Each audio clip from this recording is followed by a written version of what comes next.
धुळ्यामध्ये कांदा चाळीवर वीज कोसळलेली आहे। यामध्ये संपूर्ण कांदा जळून गेलेला आहे। आर्वे शिवारातील शेतकऱ्यांचं मोठ्या प्रमाणात नुकसान झालेलं आहे। वीज कोसळून कांद्याला आग लागलेली आहे। संपूर्ण कांदा यामध्ये आगीच्या भक्ष्यस्थानी पडलेला आहे।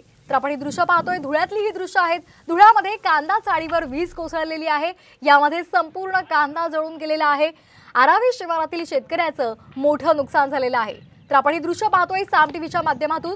वीज कोसळल्यामुळे कांदा जळून गेलेला आहे। आग विझवण्याचे प्रयत्न झाले, मात्र यामध्ये कांदा संपूर्णपणे जळून गेलेला आहे आणि त्यामुळे शेतकऱ्याचं मोठं नुकसान झालेलं आहे।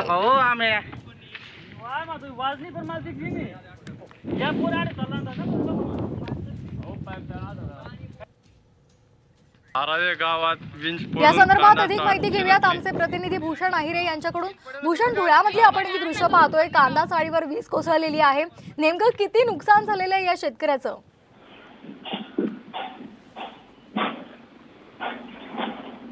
आहे आणि शिंदखेडा तालुक्यातील हे आरावे गाव आहे। या ठिकाणी या शेतकऱ्याने बारकू गिरासे नावाच्या या शेतकऱ्याने कांद्याला भाव नसल्यामुळे आपला कांदा हा चाळीमध्ये साठवून ठेवलेला होता आणि योग्य भाव मिळेल त्यावेळेस हा कांदा विकण्यासाठी या कांद्या चाळीमध्ये या शेतकऱ्याने हा कांदा साठवून ठेवलेला होता।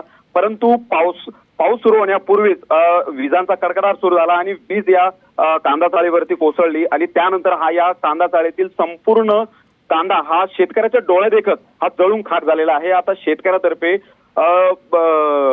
कृषी विभागाकडे नुकसान भरपाईची मागणी केली जात आहे। श्वेता, अगदी धन्यवाद भूषण आपण दिलेल्या या माहितीसाठी। तर आपण ही धुळ्यातली दृश्य पाहतोय, वीज कोसळल्यामुळे संपूर्ण कांदा जळून गेलेला आहे आणि त्यामुळे शेतकऱ्याचं नुकसान झालंय।